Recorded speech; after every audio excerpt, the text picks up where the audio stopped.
राधा वल्लभ श्री हरिवंश। महाराज जी, आपके चरणों में कोटि कोटि प्रणाम। महाराज जी, मैं एक विद्यार्थी हूँ।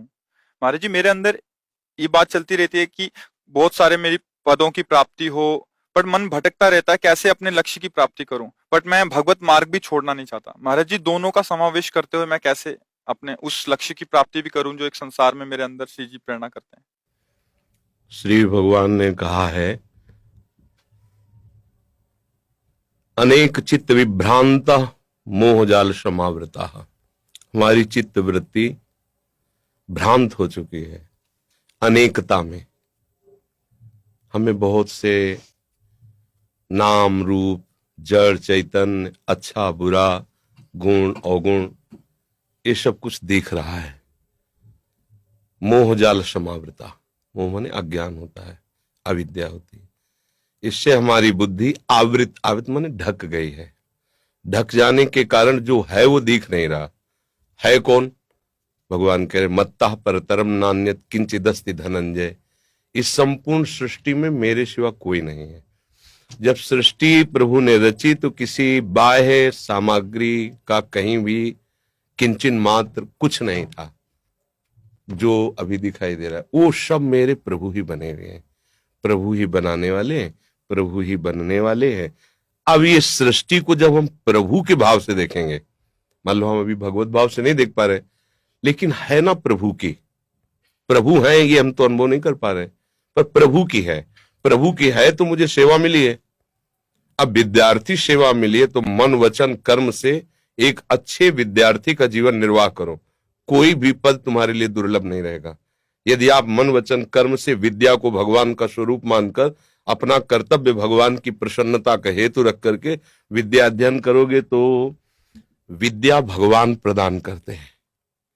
ये जो हम अपनी विद्या पढ़ के बुद्धि से करते हैं एक सीमित होती है, और जो भगवान विद्या प्रदान करते हैं तो असीम विद्या होती है। वो त्रिगुणातीत विद्या होती है, उसे कोई परास्त नहीं कर सकता। इसलिए बच्चा, विद्या भगवान का स्वरूप है, अध्ययन करना हमारी सेवा है।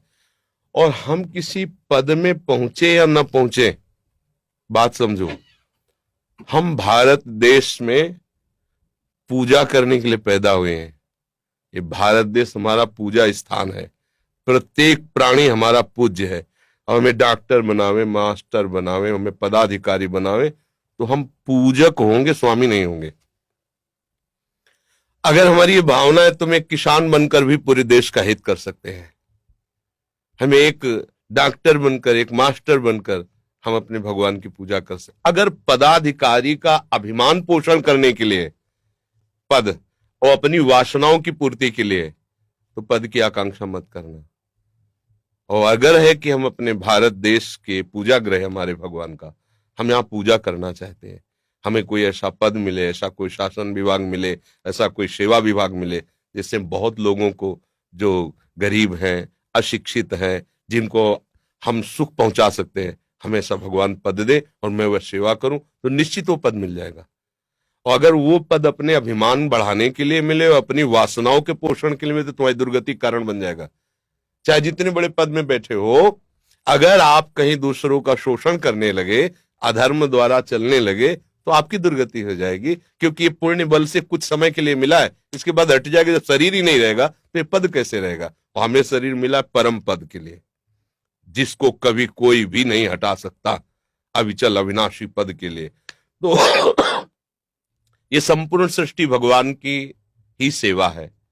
इसको हम अलग न ले कि माला चलाना एक अलग बात है और हल चलाना या और कार्य करना अलग बात, दोनों एक बात है।